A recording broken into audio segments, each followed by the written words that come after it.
자비하신 하늘아버지, 오늘 예배 자리에 삼위 하나님의 임재를 구하오니 우리와 함께하여 주옵소서. 우리의 마음을 비워주시고 말씀으로 가득 채워 주시옵소서. 예수님의 이름으로 기원하옵나이다. 아멘. 교동문 836장 형제 우애. 보라, 형제가 연합하여 동거함이 어찌 그리 선하고 아름다운고, 머리에 있는 보배로운 기름이 수염 곧 아론의 수염에 흘러서 그의 옷깃까지 내림 같고, 헐몬의 이슬이 시온의 산들에 내림 같도다. 거기서 여호와께서 복을 명령하셨나니 곧 영생이로다.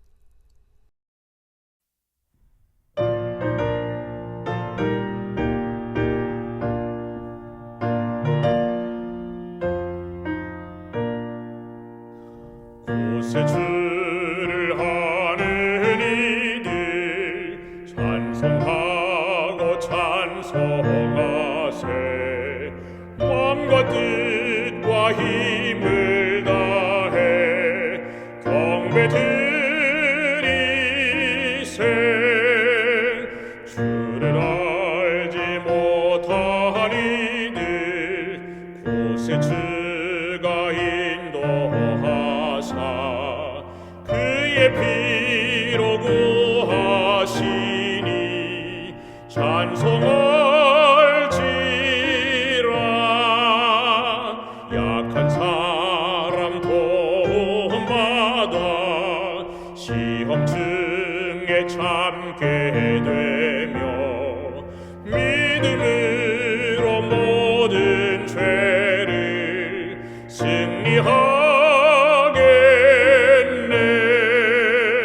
진리 되신 우리 주는 영원토록 변함없네. 성도들아 주를 믿어 길이 섬기세.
평생 살아온 길 뒤돌아보니 짧은 내 인생길 오직 주의 은혜라. 내 평생 살아온 길 뒤돌아보니 짧은 내 인생길 오직 주의 은혜라. 주의 은혜라 주의 은혜라 내 평생 살아온 길 주의 은혜라 주의 은혜라 다함이 없는 사랑. 달려갈 길 모두 마치고 주 얼굴 볼 때 나는 공로 전혀 없도다 오직 주의 은혜라. 지금까지 지내온 것 주의 크신 은혜라. 한이 없는 주의 사랑 어찌 이루 말하랴. 자나깨나 주의 손이 항상 살펴주시고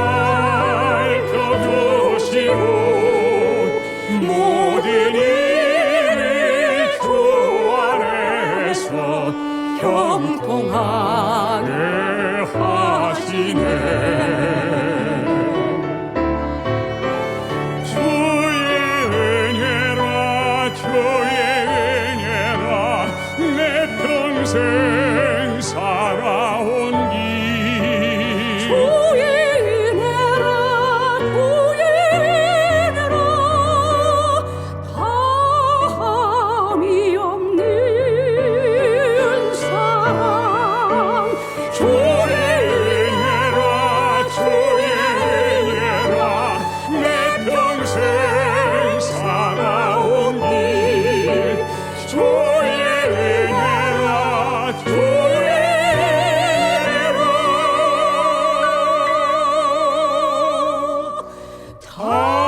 다함이 없는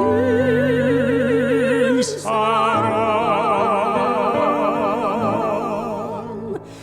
달려갈 길 모두 마치고 주 얼굴 볼 때 나는 공로 전혀 없도다 오직 주의 은혜라. 나는 공로 전혀 없도다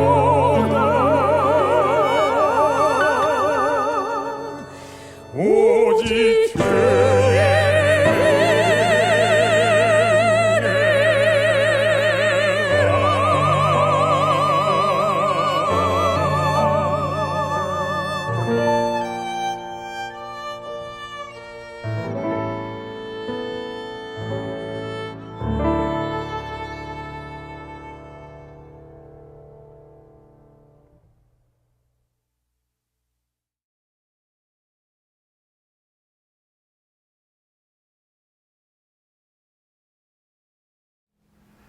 반갑습니다. 먼저 하나님의 말씀 로마서 12장 14절의 말씀을 봉독하겠습니다. 너희를 박해하는 자를 축복하라. 축복하고 저주하지 말라. 오늘 저는 이 말씀을 가지고 행복 버튼 분대축이라는 주제로 말씀드리겠습니다. 살다 보면 가슴 속에서 분노가 치밀어 오를 때가 있습니다.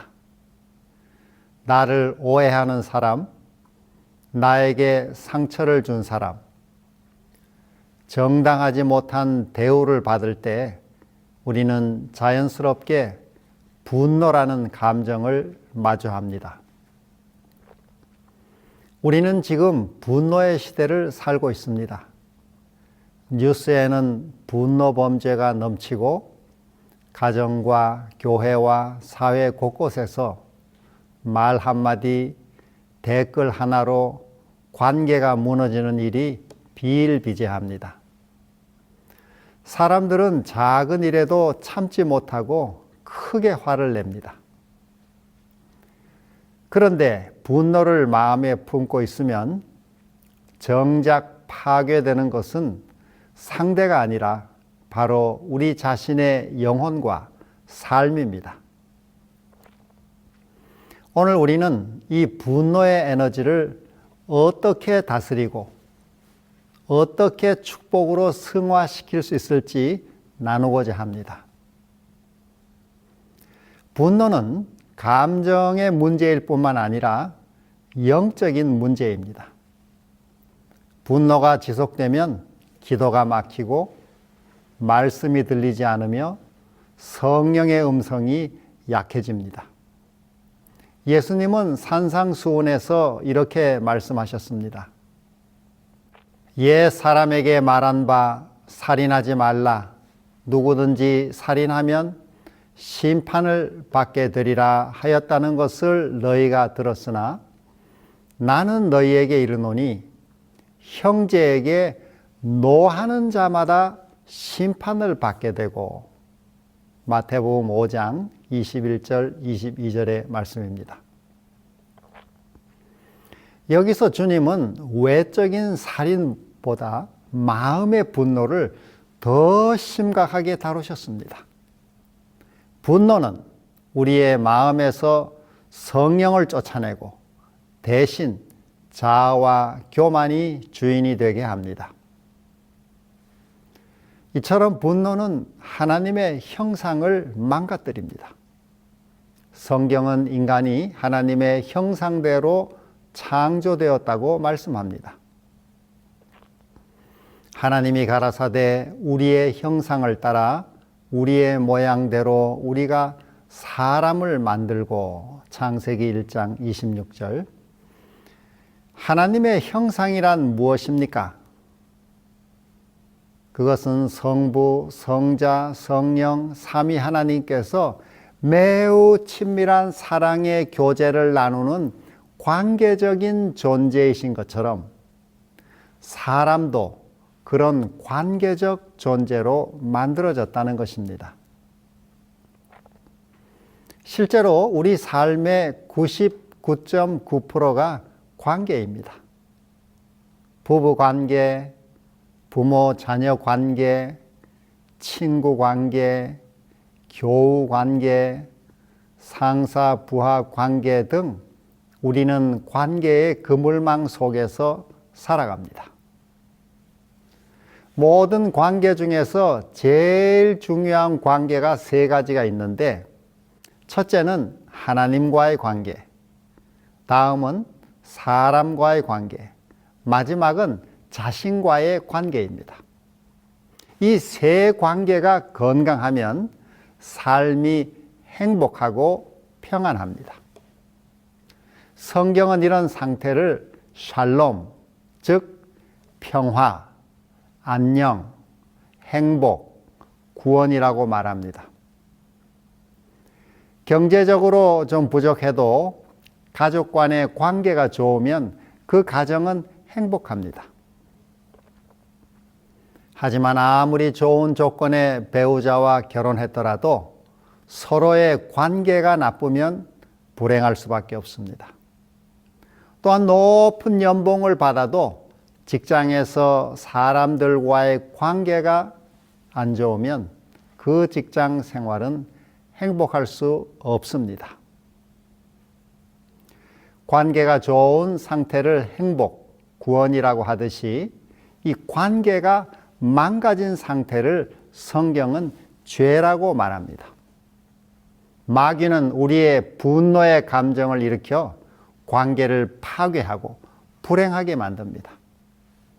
사탄은 분노를 통해 우리의 가정을 공격하고 교회를 망가뜨립니다. 이 가정에서 우리가 분노하면 사랑이 두려움으로 바뀌게 됩니다. 또 교회 안에서 서로 분노하면 교회가 분열됩니다.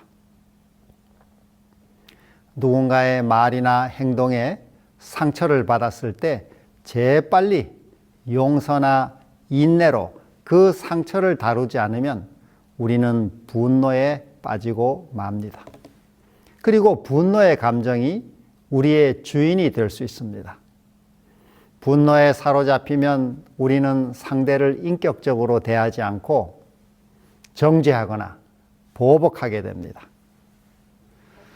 모세는 성경에서 최고 온유한 사람이라고 인정받았지만 민수기 12장 3절 이 분노의 감정에 사로잡혀 이 반석을 2번 침으로써 가나안에 들어가지 못했습니다. 민수기 20장. 분노는 순간적인 감정의 표출이지만 그것은 하나님의 계획을 무너뜨릴 수 있음을 여기서 보게 됩니다. 그래서 성경은 분노에 대해서 많은 말씀을 하고 있습니다. 미련한 자는 분노를 당장에 나타내거니와 슬기로운 자는 수욕을 참느니라. 잠언 12장 16절. 유순한 대답은 분노를 쉬게 하여도 과격한 말은 노를 격동하느니라. 잠언 15장 1절. 우리가 상처를 받을 때 나타내는 반응이 이 3가지가 있다고 합니다. 첫째는 상처 입은 피해자 반응입니다. 이것은 마치 시멘트 바닥에 떨어져 산산조각난 유리잔처럼 이 상처로 인해 삶이 완전히 파산된 상태를 가리킵니다. 둘째로 상처 입은 복수자 반응입니다. 이런 사람은 땅바닥에 떨어져 착 달라붙은 찰흙 덩어리같이 그가 받은 상처의 기억에 붙들려 늘 복수의 감정으로 사는 삶을 말합니다. 마지막은 상처 입은 치유자 반응입니다.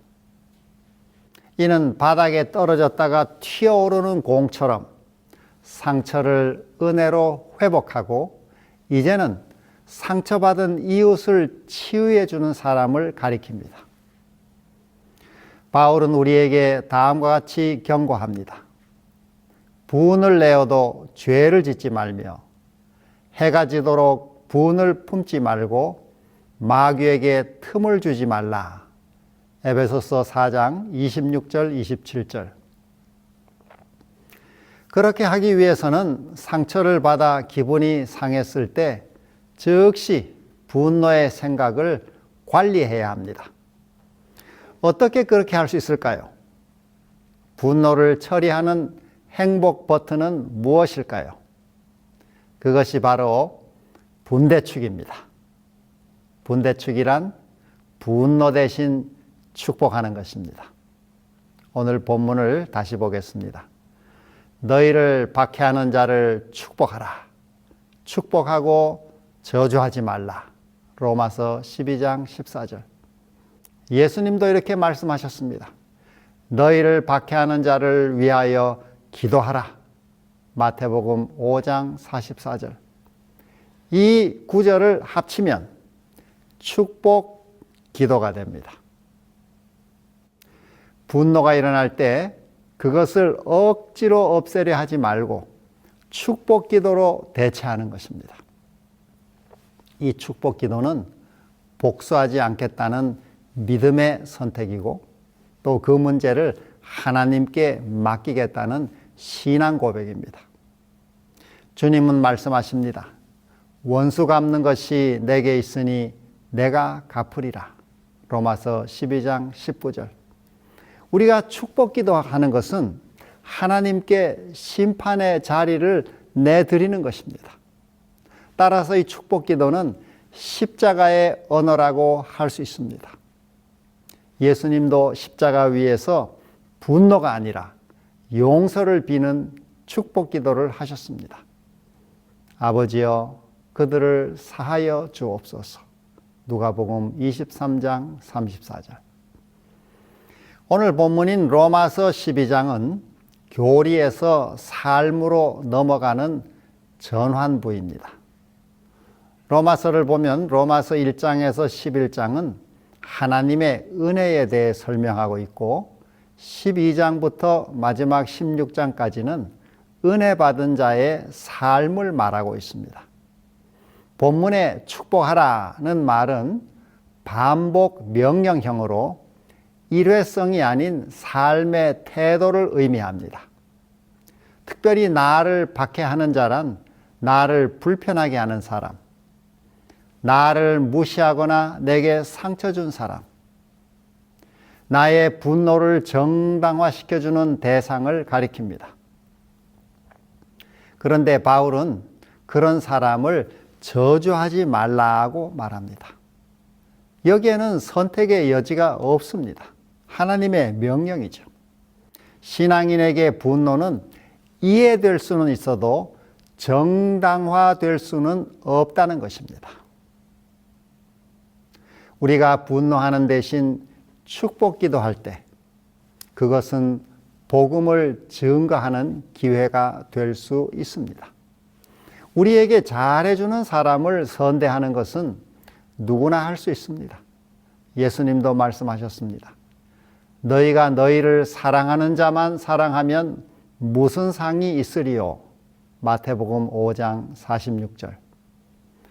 그러나 나를 박해하는 사람을 축복하는 것은 성령의 은혜가 없이는 불가능한 일입니다.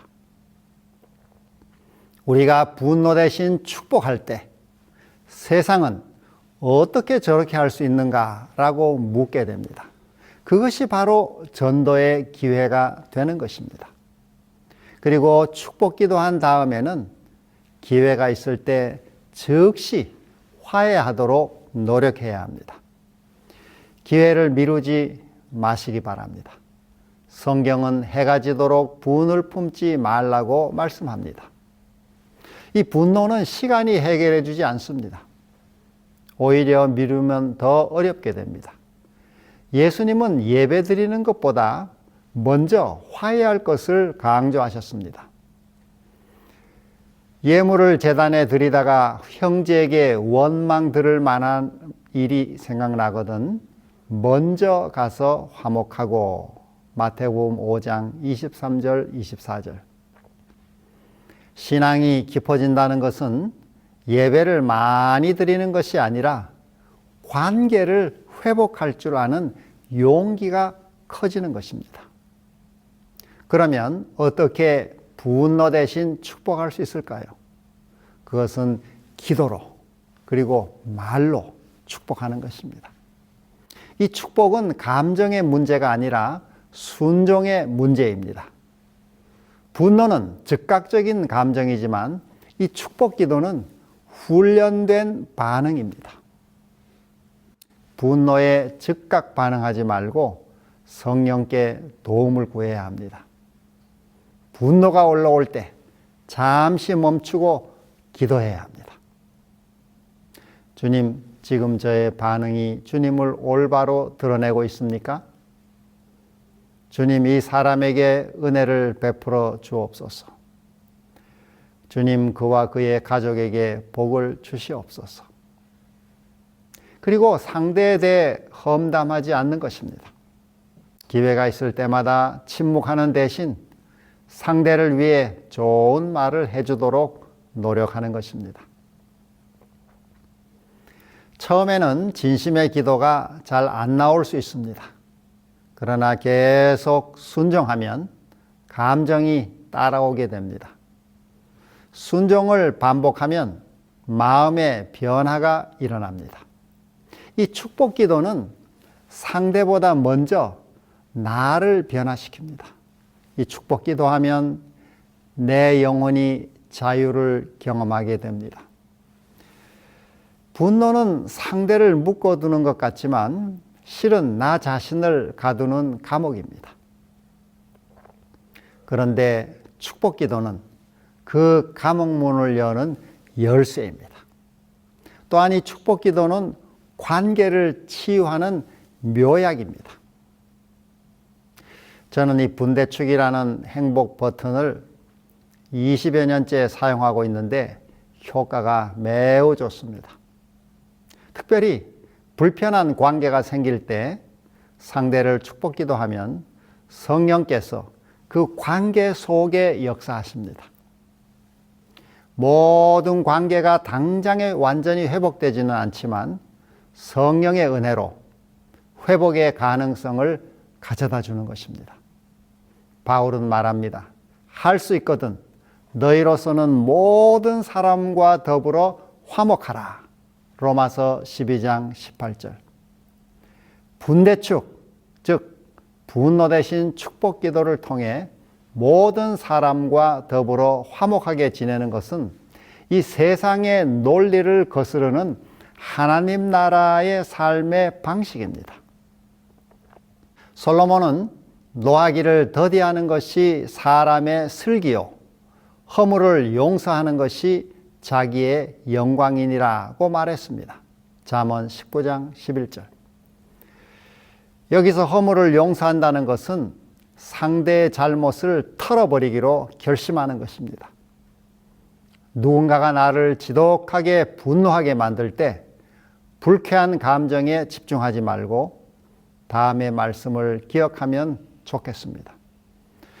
내 사랑하는 형제들아, 너희가 알지니 사람마다 듣기는 속히 하고 말하기는 더디하며 성내기도 더디하라. 사람의 성내는 것이 하나님의 의를 이루지 못함이라. 야고보서 1장 19절 20절. 분노의 순간에 이 말씀대로 행하기가 불가능하게 느껴질 수도 있습니다. 하지만 그것이 전혀 불가능한 것은 아닙니다. 이 매사추세츠 종합병원 정신의학 교수인 다린 도호티는 이렇게 말합니다. 건강한 사람들은 분노를 느껴도 그 분노에 따라 행동하기 전에 억누를 수 있다. 어떻게 그렇게 할 수 있을까요? 그 구체적인 방법의 하나는 화가 났을 때 의식적으로 생각을 멈추도록 노력하는 것입니다. 이 분노 조절 상담에서도 생각 멈추기라는 기법이 있습니다. 그 내용은 다음과 같습니다. 생각 멈추기는 원치 않는 불쾌한 생각이 내담자의 마음속에 자리를 잡지 않도록 해준다. 내담자는 대신 더 긍정적인 대상을 떠올리거나 즐거운 활동에 참여하거나 자신의 감정을 나누거나 자신의 생각을 분석하고 재해석할 수 있다. 그리고 생각을 멈춘 다음에는 다음 두 가지 질문을 하는 것입니다. 첫째, 이 분노가 어디서 왔는가? 심리학자 카일 벤슨은 분노의 빙산이라는 말을 했습니다. 우리 아는 것처럼 바다에서 빙산을 보면 물 위로 보이는 것보다 훨씬 더 큰 얼음덩어리가 물 속에 숨어 있습니다. 분노도 이와 같습니다. 드러난 분노의 감정 아래에는 거절감, 열등감, 좌절감 등의 빙산이 숨어 있는 경우가 많습니다. 우리는 거절을 당하는 것보다는 분노를 표출하는 편이 덜 비참하다고 생각합니다. 그래서 거절을 당해 약자로 보이는 것보다 화를 내는 편을 택합니다. 또한 열등감을 분노로 표출하기도 합니다. 가인이 동생 아벨에게 분노하고 그를 죽인 이유도 열등감 때문일 수 있습니다. 그는 아벨의 순종의 태도와 하나님이 그의 제사를 간합하심을 보면서 이 자신의 처지와 하나님께 거절당한 자신의 모습을 비교하면서 열등감과 죄책감을 느꼈을지 모릅니다. 우리가 분노를 바로 표출하면 그 감정 아래에 숨어 있는 것을 보기가 어렵습니다. 그러므로 화가 날 때 생각을 멈추고 분노의 원인이 되는 숨겨진 감정이 무엇인지 생각할 필요가 있습니다. 이 분노가 어디서 왔는가? 두 번째 생각할 질문은 상대방은 지금 어떤 상황일까 하는 것입니다. 누군가가 말이나 행동으로 우리를 도발하고 자극할 때 우리는 우리의 확신을 증명하기 위해 더 크게 분노하곤 합니다. 하지만 상대방이 나를 화나게 할 때 물어야 할 질문은 상대방은 지금 어떤 상황일까 하는 것입니다. 상대방이 어떤 상황에 처해 있는지를 먼저 생각해 보는 것입니다. 그러면 그 사람의 입장을 더 잘 이해하게 됩니다. 그렇게 이해하고 나면 분노 대신 연민을 느끼게 되는 것입니다. 요셉은 보디발 집에서 10년간 충성스럽게 일했지만 억울한 누명을 쓰고 종신 감옥에 들어갔습니다. 하지만 그는 자신의 처지를 동정하거나 분노하지 않았습니다. 대신 감옥에 들어와 있는 다른 사람들의 처지를 생각하고 그들을 위해 봉사하고자 했습니다. 요셉의 이 경험을 증언은 이렇게 묘사합니다. 그는 자신의 불행에 마음을 앓지 않고 다른 사람의 슬픔을 가볍게 해주려고 노력하는 중에 자신의 슬픔을 잊었다. 그는 옥중에서라도 할 일을 찾았다. 부조와 선지자 218페이지. 최근에 어떤 목회자의 간증을 읽었습니다.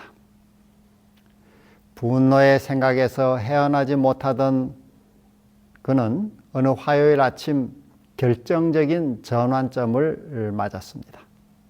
그 전날 그는 비판적이고 냉소적인 이메일들에 답장하느라 몇 시간을 보낸 상태였습니다.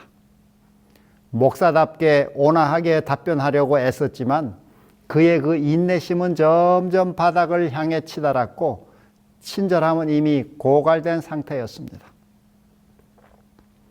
그런 상태에서 이메일을 열어보니 개인적으로 잘 알지 못하는 한 교인에게서 통렬한 비판의 메시지가 와 있었습니다. 한마디 한마디가 참 독했습니다. 그의 리더십 스타일에서 옷차림까지 모든 것을 싸잡아 비난하는 글을 읽다 보니 도저히 참을 수가 없었습니다. 그는 항변의 이메일을 보내는 대신 그 교인의 전화번호를 찾아 직접 전화를 걸었습니다. 그의 안에서는 신경 전달 물질들이 폭발하면서 분노의 콧김이 뿜어져 나오는 것만 같았습니다. 그는 그 교인에게 쏘아붙일 말을 준비했습니다. 그는 그 교인을 깜짝 놀라게 할 심산으로 일부러 교회 사무실 전화로 전화를 걸었습니다. 그런데 수화기 너머에 지치고 쉰 목소리에서 뭔가 심상치 않은 상황임을 그는 감지했습니다. 안녕하세요. 교회에서 웬일이죠?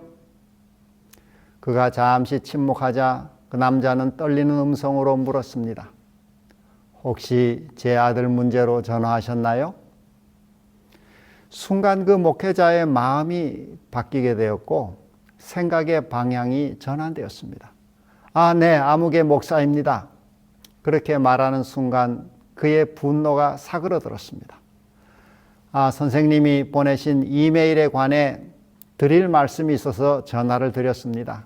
하지만 그보다 먼저 아드님께 무슨 일이 있는지 알고 싶습니다. 지금 그 애는 한 병원에 있어요.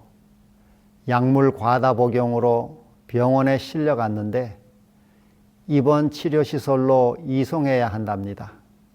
그런데 어디로 보내야 할지 모르겠고 치료비도 없어서 걱정이에요.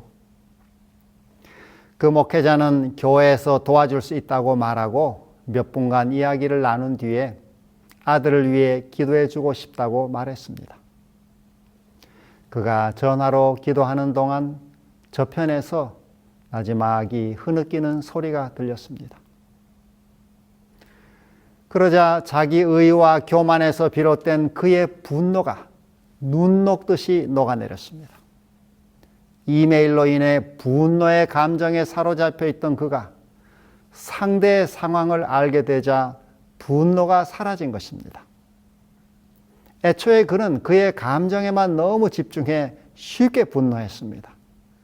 그러나 상대의 처지를 이해하게 되자 오히려 연민을 갖게 되었습니다.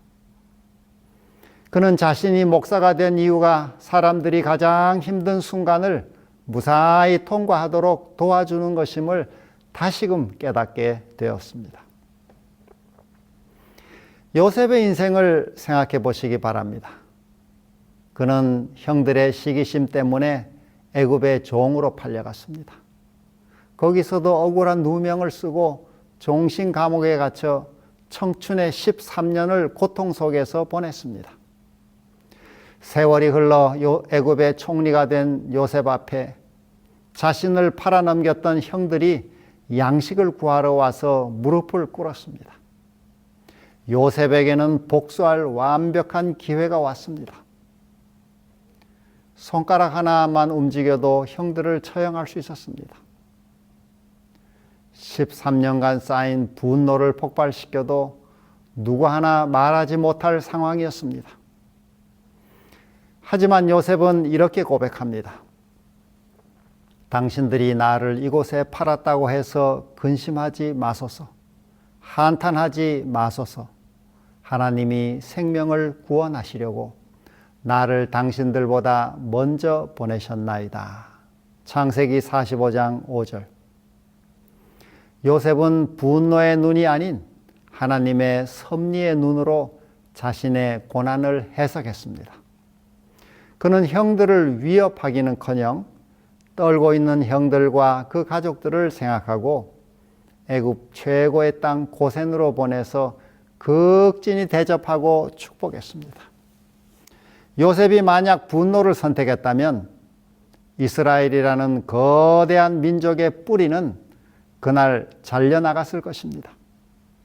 그러나 요셉이 분노 대신 축복하기를 선택했을 때 한 개인의 상처는 치유되고 가족은 화해했으며 이스라엘이라는 위대한 민족이 보존되는 기적이 일어났습니다.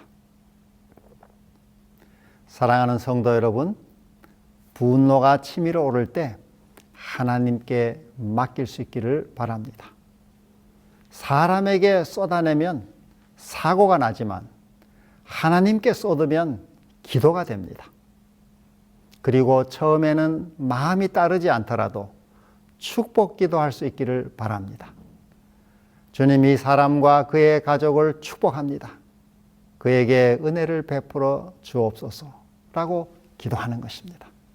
그리고 시선을 옮겨서 나를 화나게 한 그 사람이 아니라 그 뒤에서 역사하시는 하나님을 바라보시기 바랍니다. 사랑하는 성도 여러분, 여러분의 마음밭에 분노의 잡초가 자라게 내버려 두지 말기를 바랍니다. 그 대신 그 자리에 축복의 씨앗을 심기 바랍니다. 그러면 그 씨앗이 자라서 여러분의 삶의 평강과 기쁨의 열매를 맺게 될 것입니다. 행복 버튼인 분대축을 실천함으로써 우리 자신과 가정과 교회가 성령의 평강으로 새로워지기를 주님의 이름으로 축원합니다. 다 같이 기도하시겠습니다.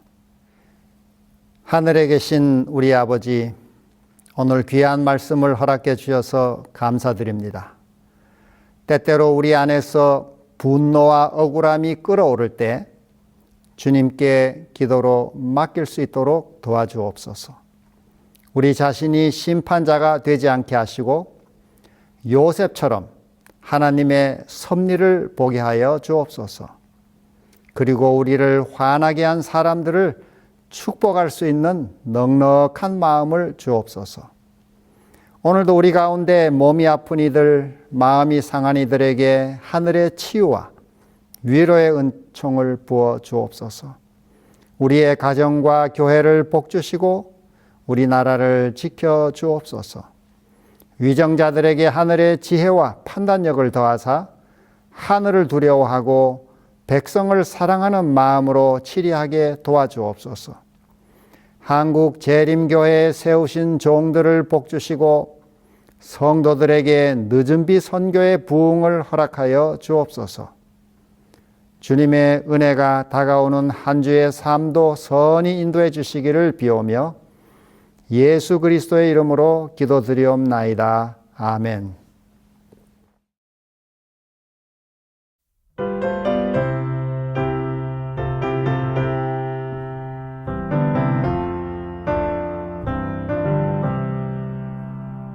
예수로 나의 구주 삼고 성령과 피로서 거듭나리 뜬 세상 사는 내 영혼이 하늘의 영광 누리도다.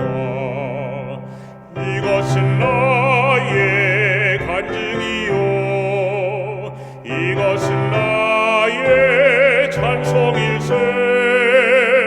나 사는 동안 그침없이 구주를 찬송하리로다. 온전히 주께 몸 바치니 기쁨과 즐거움 한량없네. 하늘의 천사 내려와서 이내의 말씀 전하도다. 이것은 나의 간증이요 이것은 나의 찬송일세. 나 사는 동안 그침없이 구주를 찬송하리로다. 온전히 주께 몸 바치니 행복과 평화가 넘치도다. 깨어서 주를 고대하며 그 사랑 속에 잠기도다. 이것은 나의 간증이요 이것은 나의 찬송일세. 나 사는 동안 그침없이 구주를 찬송하리로다.